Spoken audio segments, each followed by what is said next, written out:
हाँ, फ्लैश मत लाओ, स्क्रीन पे चमकेगी। Okay, good morning all. आज हमारा जो टॉपिक है पर्सनल प्रोटेक्टिव इक्विपमेंट। जैसे कि शब्द से ही पता लग रहा है, पर्सनल प्रोटेक्टिव इक्विपमेंट। आप समझ सकते हैं कि हमें अपनी सेफ्टी का बिल्कुल ध्यान रखना है। वर्कशॉप में हम जब कहीं भी किसी भी वर्कशॉप में हम काम करते हैं तो वहाँ पर हमें अपनी सेफ्टी, साथ में मशीन की सेफ्टी और अपने आसपास जो भी वस्तु है उसकी सेफ्टी का ध्यान रखना होता है। आज कुछ हम कॉमन सी जो सेफ्टी इक्विपमेंट्स है उसके बारे में बात करेंगे। तो स्लाइड का जो सेकंड स्लाइड मैं आपको दिखाता हूँ, इसमें आप देख रहे हैं कि पर्सनल प्रोटेक्टिव इक्विपमेंट, इसको पीपीई के नाम से शॉर्ट में बोला जाता है। ये कुछ सारी चीजें यहाँ पे दी हुई हैं। जैसे आप इसको जो ड्रेस जो पहनी जाती है अलग अलग वर्कशॉप में अलग अलग टाइप की रहती है, ये इसको डांगरी बोला जाता है। कुछ ये किट है, इसमें स्पेशल इक्विपमेंट रखते हैं, डिपेंड करता है कौन सी वर्कशॉप में आप इसको यूज कर रहे हैं। सेफ्टी गॉगल्स हो गए, ईयर प्लग हो गए, ग्लव्स है, हेलमेट है, ठीक है, और शूज, ठीक है। ये कुछ कॉमन से जो बड़े बड़े बेसिक जो पर्सनल इक्विपमेंट है जो आज कॉमनली आज की डेट में किसी भी वर्कशॉप में यूज होते हैं। इंट्रोडक्शन में इसकी जो पर्सनल प्रोटेक्टिव इक्विपमेंट है वो डिजाइन इस तरह से किए जाते हैं कि हमारे को हैजार्ड से बचाना है। नॉर्मली क्या होता है, वर्कशॉप में जब हम काम करते हैं तो डिपेंड करता है कि हम किस वर्कशॉप में काम कर रहे हैं, तो उसके हिसाब से हमारी सेफ्टी के लिए क्या क्या चीजें इंपॉर्टेंट है, हमने उस चीज को उस पर्सनल इक्विपमेंट को यूज करना है। इसकी इंपॉर्टेंस क्या है कि हमारे को इंजरी से बचाता है, जो हमारे बीमार होने का, इलनेस का हमारा खतरा कम करता है और लाइफ्स को बचाने में भी हेल्प करता है। टाइप्स ऑफ पीपीई की अगर हम बात करें तो हेलमेट है, इसमें बड़ा इंपॉर्टेंट है। इसमें आप मैनिक्विन को देख रहे हैं, आप इसमें हेलमेट हमने इसको पहनाया हुआ है। साथ में आई प्रोटेक्शन के लिए बहुत इंपॉर्टेंट। नॉर्मली क्या रहता है, हम जब वर्कशॉप में काम करते हैं तो डस्ट वगैरह उड़ती है, चिप्स वगैरह उड़ते हैं, तो उससे बचाने के लिए आइस को बचाना बड़ा इंपॉर्टेंट है, क्योंकि चिप्स आइस में चला जाएगा तो उससे क्या रहता है, आइस में बहुत इंजरीज हो सकती है। तो इसके लिए हमें गॉगल्स पहनना अनिवार्य होता है। डिपेंड करता है कि हम किस वर्कशॉप में कहाँ काम कर रहे हैं। हियरिंग प्रोटेक्शन का भी बड़ा इंपॉर्टेंट रोल रहता है। सिमिलरली, वैसे कॉमनली इतना यूज होता नहीं है, बट कई जगह ऐसी हैं जहाँ पे बहुत ज्यादा साउंड लेवल रहता है, ठीक है, जो ईयर्स को आपके डैमेज कर सकता है, क्योंकि हमारे कानों की जो क्षमता है वो 120 डेसिबल तक रहती है। अगर उससे ऊपर की साउंड अगर हम बार बार सुनते रहेंगे तो हमारे कानों को काफी डैमेज हो सकता है, कान के पर्दे फट सकते हैं। तो उसको ध्यान में रखते हुए ईयर प्लग्स का यूज किया जाता है। तो अलग अलग टाइप के होते हैं, ये अलग अलग जगहों पे अलग अलग वर्कशॉप के हिसाब से अलग अलग रहेंगे।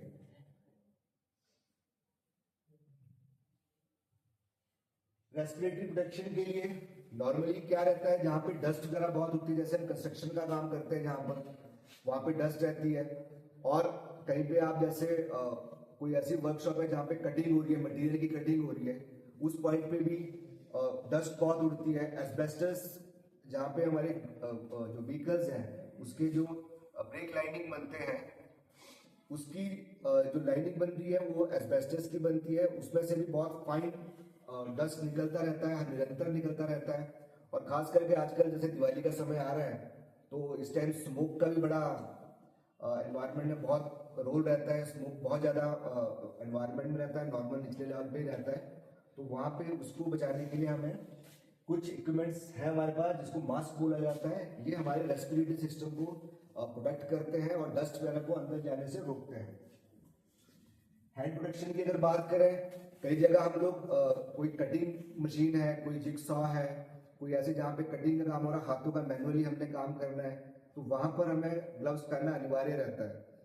हम वर्कशॉप में जब ड्रिलिंग करते हैं तो उस दौरान भी हम लोग क्या करते हैं कि ग्लव्स को पहनेंगे। ग्लव्स पहनने के पीछे मेन रीजन क्या है कि वो हमारे को सेफ्टी प्रोवाइड करता है, और ग्रिप किसी चीज को करना है तो उसको भी ग्रिप करने में भी हेल्प करता है। बॉडी प्रोटेक्शन के लिए हमारे पास डिपेंड करता है कि हम किस वर्कशॉप में हैं। आप नॉर्मली देखते हो एक्सरे करवाते हैं बॉडी के लिए, तो उसके लिए एक्सरे प्रोटेक्शन के लिए अलग से एप्रन आता है। आप किसी नॉर्मल वर्कशॉप में करते हैं, जैसे हमारे पास इतना ज्यादा रेडिएशन से हमें जूझना नहीं होता है, तो हम नॉर्मल लेदर जो लेदर जो एप्रन है उसको यूज कर सकते हैं। तो इससे क्या होता है, हमारी चेस्ट जो प्रोटेक्टेड रहती है। बात करते हैं फुट प्रोटेक्शन की, जिसमें हमारे शूज इंपॉर्टेंट है।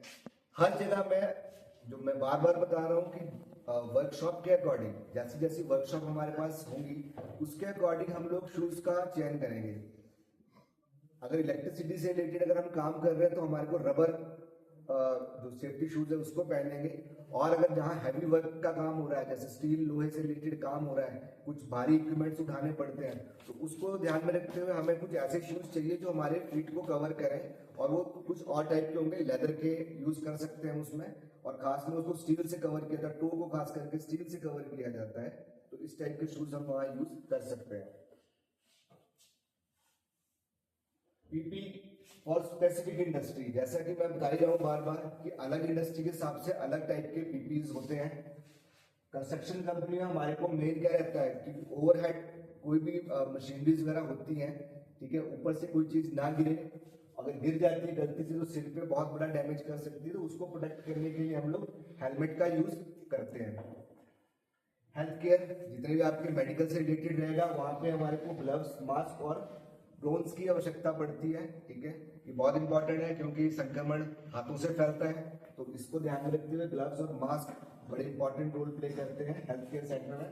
बात करते हैं मैन्युफैक्चरिंग की। मैन्युफैक्चरिंग जहाँ पे प्रोडक्शन का काम चल रहा है, ठीक है, वहां पर हमारे को सेफ्टी ग्लासेस चाहिए, हीरिंग प्रोटेक्शन होगी, ग्लव्स भी हम यूज करते हैं वहां पर। केमिकल हैंडलिंग, केमिकल्स जो है उसको हैंडलिंग के लिए, क्योंकि हम डायरेक्ट केमिकल को हाथ नहीं लगा सकते, तो वहां पे हमारे को ग्लव्स की आवश्यकता भी रहती है। ये रेस्पिरेटरी सिस्टम में क्योंकि फ्यूम्स वगैरह उठते हैं, गैसेस उड़ती हैं जो हमारे लंग्स को खराब कर सकती है, तो उसके लिए हमें क्या करना होता है, ये जो रेस्पिरेटरी से रिलेटेड जो इक्विपमेंट्स है उसको यूज करना है।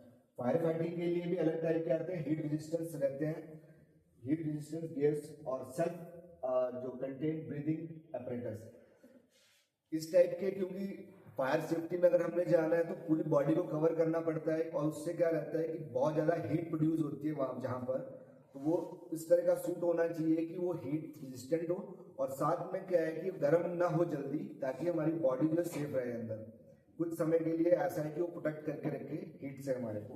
तो फायर सेफ्टी, फायर फाइटिंग के लिए अलग टाइप के रेस्पिरेटरी जो हमारे सेफ्टी इक्विपमेंट्स है वो यूज किए जाते हैं। बेनिफिट्स ऑफ पीपी, क्या फायदे हैं?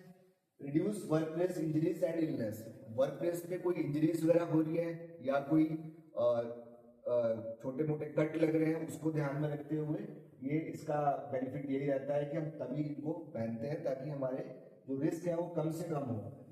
डिक्रीजेस वर्कर्स कंपनसेशन क्लेम, ये शब्द जो लिखा है कि वर्कर्स का कंपनसेशन, अगर वर्कर हमारे इंजर्ड ही नहीं होंगे तो कंपनसेशन देने की आवश्यकता नहीं रहेगी।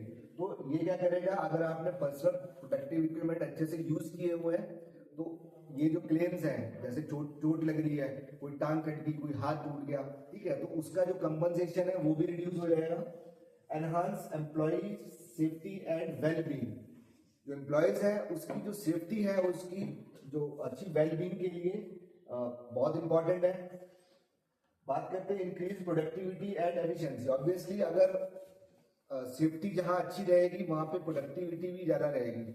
अगर कई जगह ऐसा है कि मशीन ऐसी है जहां पे आपने सेफ्टी का ध्यान नहीं रखा है, तो आप ज्यादा सेफ्टी से ज्यादा केयरफुल होकर काम करेंगे, तो उससे क्या होता है, प्रोडक्शन थोड़ी घटेगी। अगर हमारे पास पूरी जो इक्विपमेंट्स हैं उसके अकॉर्डिंग, तो हमें उस पर काम करने में दिक्कत नहीं आएगी। Protects company reputation and assets, जो कंपनी का एसेट है या जो रेपुटेशन है उसको तभी हम बचा सकते हैं अगर हम सेफ रहेंगे। सेफ रहना बहुत इंपॉर्टेंट है, क्योंकि अगर आप जिस कंपनी में बार बार चोटें लग रही हैं, बार बार हादसे हो रहे हैं, तो उस कंपनी की रेपुटेशन के ऊपर भी सवाल आता है। और उसकी जो एसेट है, एसेट ऑब्वियसली जो भी उसका इक्विपमेंट्स है, मशीनरी है, उसके ऊपर भी उसका बुरा प्रभाव पड़ता है। कुछ कॉमन मिस्टेक्स जो होती हैं, इनएडिक्वेट ट्रेनिंग।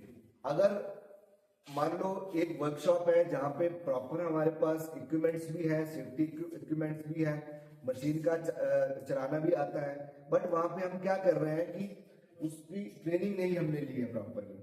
ट्रेनिंग का मतलब क्या है कि उस इक्विपमेंट को कब यूज करना है, कैसे यूज करना है, उस मशीन के साथ काम करते वक्त कौन से इक्विपमेंट पहनना है, अगर इस चीज की नॉलेज नहीं रहेगी तो एक्सीडेंट के कारण बढ़ जाते हैं। पुअर फिट एंड साइजिंग, अगर लूज क्लोथिंग करते हैं, बार बार हम कहते हैं कि हाथों में कड़े नहीं होने चाहिए, आपके इयररिंग्स नहीं होने चाहिए, ठीक है, आपके क्लोथ्स जो है वो ढीले ढाले नहीं होने चाहिए, क्योंकि जो मूविंग पार्ट्स होते हैं, कई बार सक्शन होता है, कई बार मूविंग पार्ट्स में आपकी जैकेट फंस सकती है अगर लूज कपड़े आपने पहने, हाथों में आप कड़े डालते हैं, अगर कहीं लॉक हो गया हो तो बहुत ज्यादा डैमेज कर सकता है। तो इन चीजों को हमने अवॉइड करना होता है। इनएडिक्वेट मेंटेनेंस, कोई मशीन है, मान लो उसके स्विच खराब है, या कोई मशीन है जिसका जो गार्ड है वो वहां पे नहीं लगा हुआ है, मशीन पे काम कर रहे हैं आप, तो एक्सीडेंट के कारण आप ये जानबूझ के एक्सीडेंट के कारण बन रहे हैं। तो इस चीज को ध्यान में रखना होता है कि हमने जो भी गार्ड्स लगे हुए हैं, जो भी मशीन की सेफ्टी है उसको पहले इंश्योर करना है, उसके बाद ही हमने उस मशीन पे काम करना है। तो मेंटेनेंस बहुत आवश्यक है, जो मशीन का रखरखाव बहुत जरूरी है, इससे एक्सीडेंट के चांसेस घट जाते हैं। लैक ऑफ एनफोर्समेंट, इस चीज में क्या है कि कोई चीज हम इम्प्लीमेंट करते हैं, कोई चीज अप्लाई कर रहे हैं हम लोग, ठीक है, और हमें उसकी नॉलेज नहीं है, तो वो चीज भी हमारे को एक्सीडेंट का कारण बन सकती है।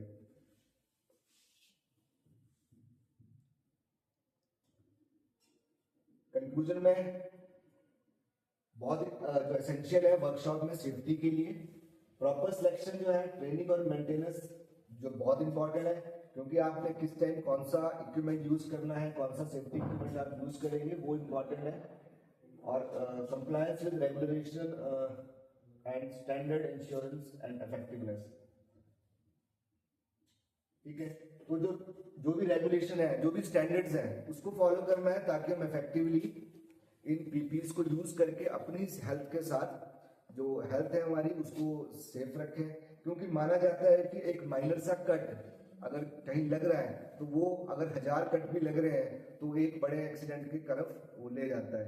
तो हर एक छोटे से छोटा एक्सीडेंट आज की डेट में इसको बिल्कुल ध्यान में रखा जाता है। हर किसी सुई चुभना भी आज की डेट में ये कहा जाता है कि एक एक्सीडेंट को न्योता दे सकता है। खत्म करते हैं। थैंक यू सो मच, आपने इतने ध्यान से सुना। मिलते हैं नेक्स्ट वीडियो में। Take care.